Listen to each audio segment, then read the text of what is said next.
I am so sorry, man. Dude, what's wrong with you? You know what?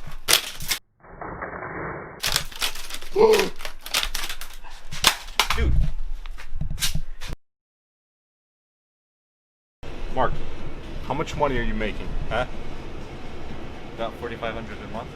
4,500? Yep. Doing this? Yep. Dude, that looks like a normal computer. How much profit are you gonna make from this? So I paid 15 bucks for this. Probably about to sell this for maybe 200 bucks.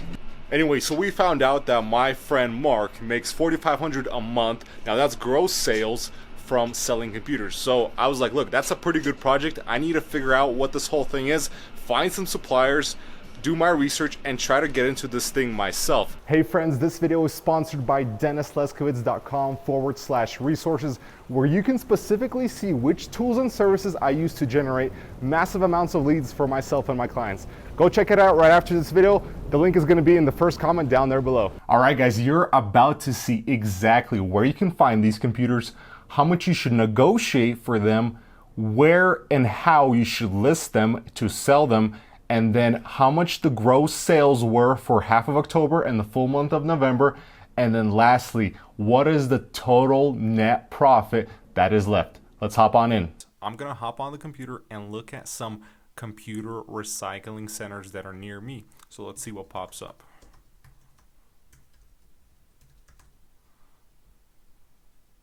Let's look at more places on Google Maps. Alrighty.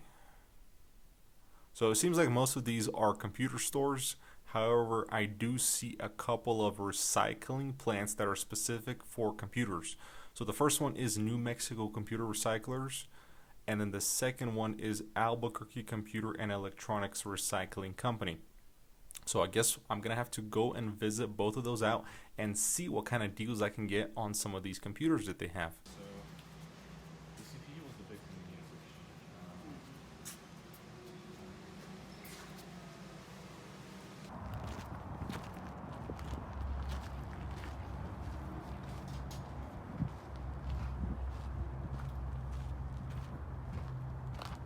And everything there? Yeah. I took everything that I needed.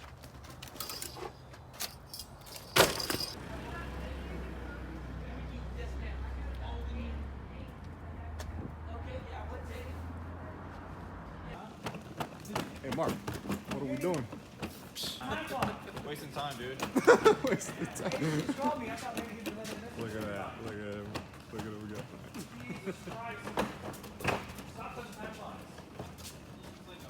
So after I buy these computers, what I do is I take them home and I start upgrading them. The first thing you're seeing me do is upgrade the hard drive. Usually because these are recycling centers, they're mandated to destroy data.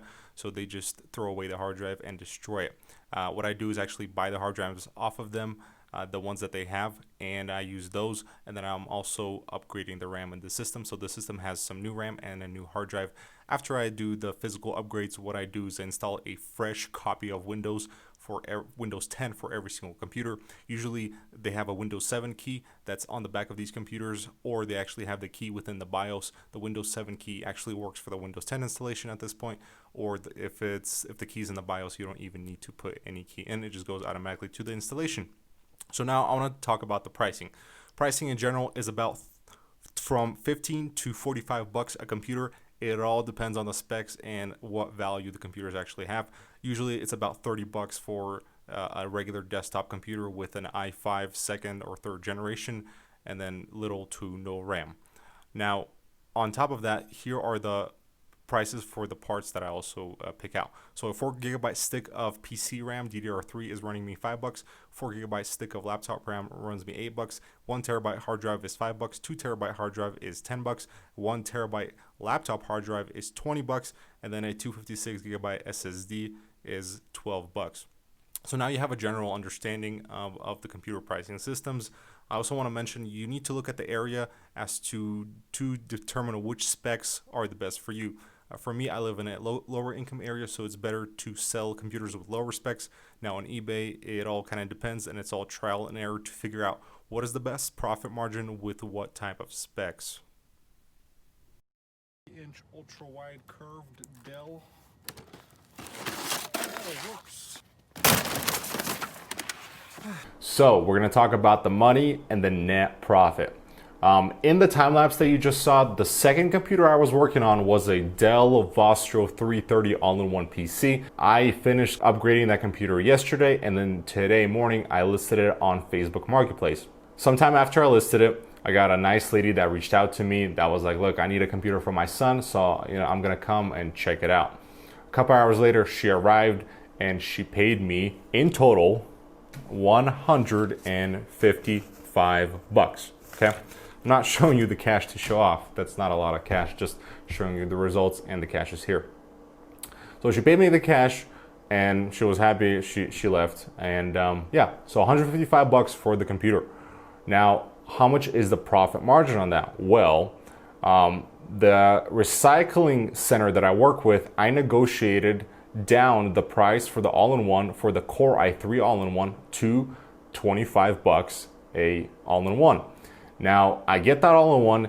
The recycling center is nice enough that what they do is they actually check to make sure the computer boots up and is functioning normally. So I only buy the computers that are functioning and have been tested.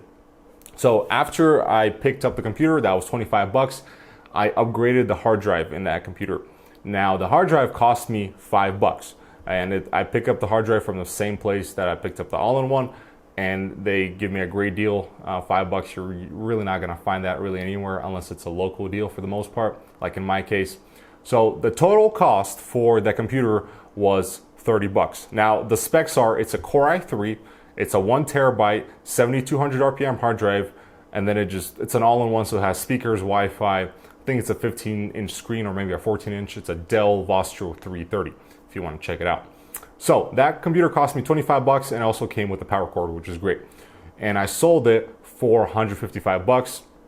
$15 from that $155 came from an upgrade that I asked people, which is I asked if they would need Microsoft Office 365 installed. In this case, the lady said yes, I want it installed. So I went ahead and installed that. So that brought the computer up to 155 from 140, which is what it was originally listed at. So all in all, 155 minus $30 for the cost of goods sold, and that leaves us with $125 in profit for that one computer, which is pretty great. That's 70 to 80% net profit. Now, here's the funny part.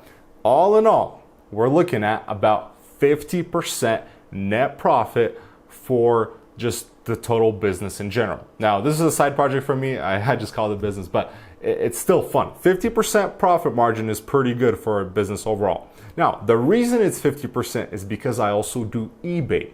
Now, here's the thing with eBay. eBay, I only get 30 to 40% profit margin. The reason being is because with eBay, you got a lot more costs and fees. So what are we talking about? We're talking about eBay fees. We are talking about eBay ad fees, which is sometimes what I use for sponsored posts. We also have shipping costs, and we have packing costs. So all of that brings down the price quite a bit. Now, on top of that, eBay is a global marketplace, so now you're competing with a lot of these other sellers who are kind of bringing down the price as well. So all in all, if we look at the eBay side of things and the local market side of things, we're looking at about a 50% profit margin. So at this point, let's jump into my bank statements, and I'm gonna show you exactly how much I made in gross for the half month of October and the full month of November, and I'm going to explain everything on that bank statement. Jump into the bank statements. I just wanted to show you my Facebook Marketplace page. So as you can see here up top, it shows you what I'm currently selling. However, if we click the sold listings, I want you to look at all these sold items that have been sold by me over the past month and a half. It's a decent amount of volume, but this does not include any of the sales that came in through Craigslist or eBay. Okay, and then also I do believe that generally speaking, for the most part, November has been a slower month because of Black Friday, and I'm going to explain to you what I mean by that in the bank statements, which are coming up right now. All right, guys, this is where the real fun begins. I'm just going to refresh the page just so you can see that it is authentic. But Janice from accounting is going to love this section of the video. So let's hop into the account. This is the business account that I'm using for the computer project that I'm doing. And well, I really don't mind you seeing any of this. Hopefully you can't steal any information, but I don't think you can. I don't really see anything that's specifically sensitive. Anyway, let's look at these deposits here. Okay, so we're gonna start off with the middle of October, which is going to be right here. So we're gonna look at all these transactions. Okay, so for the half of October, the total gross volume is about $3,300, so $3,300.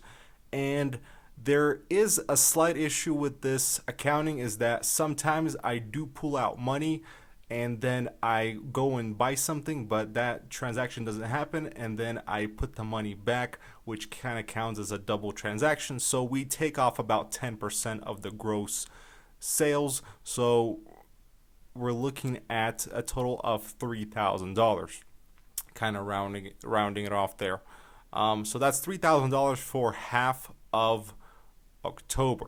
Now, keep in mind that is not all profit. As mentioned earlier, it's about 50% profit, which means it's about $1,500 in profit. Okay. Now let's look at the month of November. Now with November, it was slightly different for me. The reason being is because I was taking the securities exam and I got a big bonus from my job for doing that.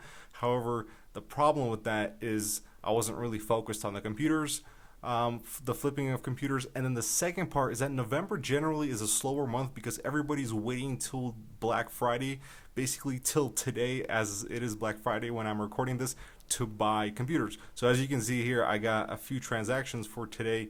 That's because it is Black Friday and people are ready to spend money.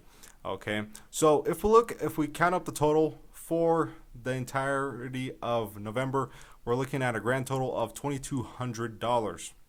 Now again, if we take off the 10% that I usually do just for the transactions of me trying to go buy stuff and that deal is not working out, and then I deposit that money back, we're looking at a grand total of about $2,000 of net of gross sales, which means that the net, you guessed it, 50% off, that is $1,000.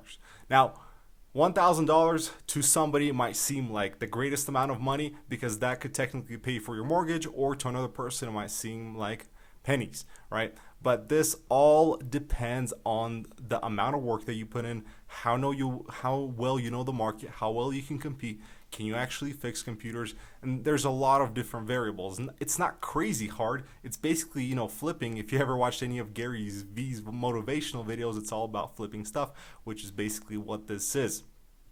So all in all, you know, I don't know what you expected, but this is the numbers that I'm coming up with. Mark, who's been doing this for about a year, he's averaging about $2,500, $3,000 of clean profit every month. So that's a little bit of better numbers that I'm doing. Well, yeah, so I've been doing it for a month and a half and it's working out okay. Maybe I'll scale it, maybe I won't, maybe I'll try other projects. At this point, it is a nice little side income that kind of comes in when I don't really have anything else to do, as some of my projects are being handled by other people at this point. So I really am thankful for you for watching this video. I hope this video helped you. I hope it brought you value. I hope it brought you perspective on just the market and what you can do for yourself. And if you want to earn an extra grand, I really think that this November month of $1,000 extra in the pocket is a great example of somebody who can do it part-time after work. Just get it done, earn that extra grand, and basically live for free. That grand can pay for your mortgage, which is pretty incredible if you ask me. So all in all, I hope you enjoyed this video. Go ahead and subscribe if you haven't done so already. I'll have more awesome content coming. I'm hoping to get back to the GMB proximity training with the next video, which is hopefully going to come out as soon as possible. But other than that, as always, I'm grateful for you for watching this video. Go ahead and like this video, subscribe, and I'll see you in the next one.